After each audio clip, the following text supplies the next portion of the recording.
जिस तरीके से आप लगातार यहां पर देख रहे हैं कि विपक्ष जो है वो इस मुद्दे को हवा देने की पुरजोर तरीके से कोशिश करता हुआ नजर आ रहा है और बीजेपी लगातार इसका समर्थन कर रही है। देखिए रिपोर्ट में।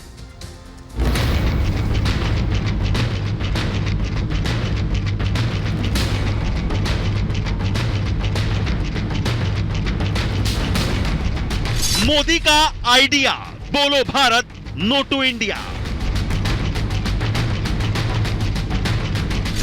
भारत में आपका स्वागत है। मोदी की ताकत, नया भारत। भारत से पुराना नाता INDIA को नहीं भाता।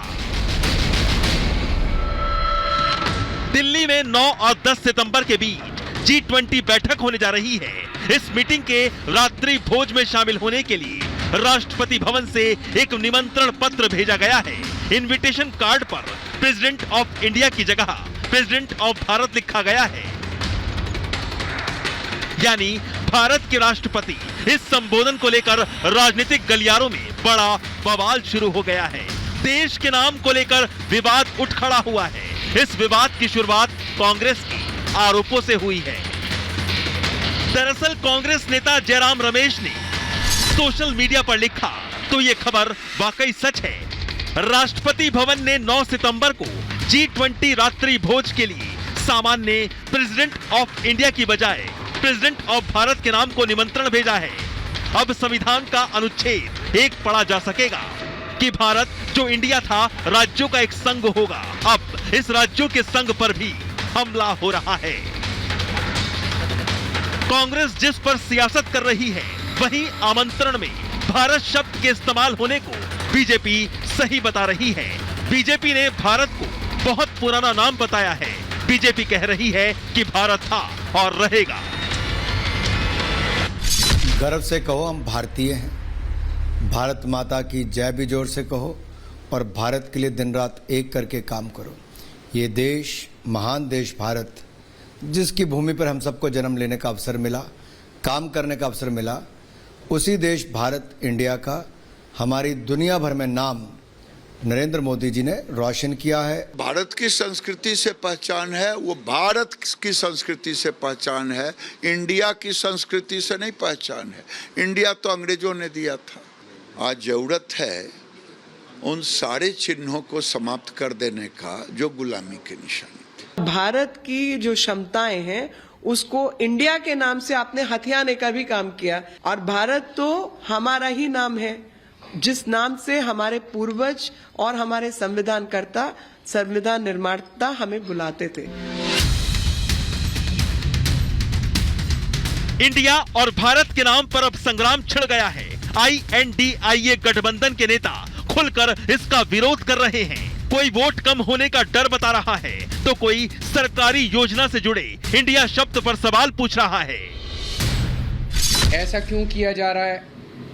ऐसा कहा जा रहा है इसलिए किया जा रहा है क्योंकि इंडिया नाम का कई सारी पार्टियों का एक अलायंस बना है जिसका नाम इंडिया है। तो अगर किसी पार्टियों का अलायंस इंडिया बन जाता है तो वो देश का नाम बदल देंगे। उन्हें तो रखा था make in India, skill India, Khelo India, ये सब तो नारे थे। संविधान में लिखा है India that is a Bharat. India नाम से ये डरे हुए क्यों है? ये साफ यही ना दिखाता है कि मोदी जी इंडिया गठबंधन से डरे। प्रधानमंत्री जी को अगर इंडिया नाम से आपत्ति है तो भारत नाम से भी आपत्ति होनी चाहिए, क्योंकि हमारे नारे में ही है, जुड़ेगा भारत, जीतेगा इंडिया। वहीं संविधान को बारीकी से जानने वाले बता रहे हैं कि ये कैसे संभव है और मोदी सरकार का ये काफी स्वागत योग्य कदम होगा।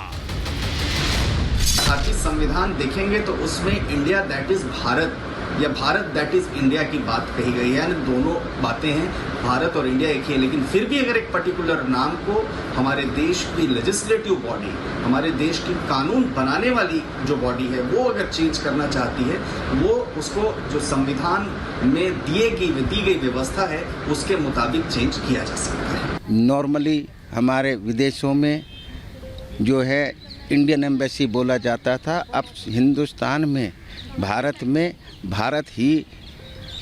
के अंदर भी और विदेशों में भी भारत का ही प्रयोग होगा, इंग्लिश में भी भारत का प्रयोग होगा। ये मोदी सरकार का बहुत अच्छा स्टेप है।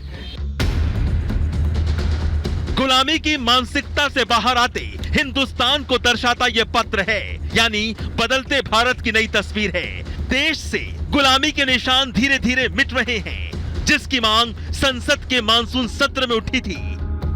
इधर संसद का विशेष सत्र बुलाया गया है। सूत्रों के हवाले से खबर यह भी है कि संसद के विशेष सत्र में सरकार इंडिया शब्द हटाने के प्रस्ताव से संबंधित विधेयक पेश कर सकती है। ऐसे में अब सवाल उठ रहे हैं कि अगर देश से गुलामी के निशान धीरे धीरे हट रहे हैं तो विपक्षियों को परेशानी क्यों है?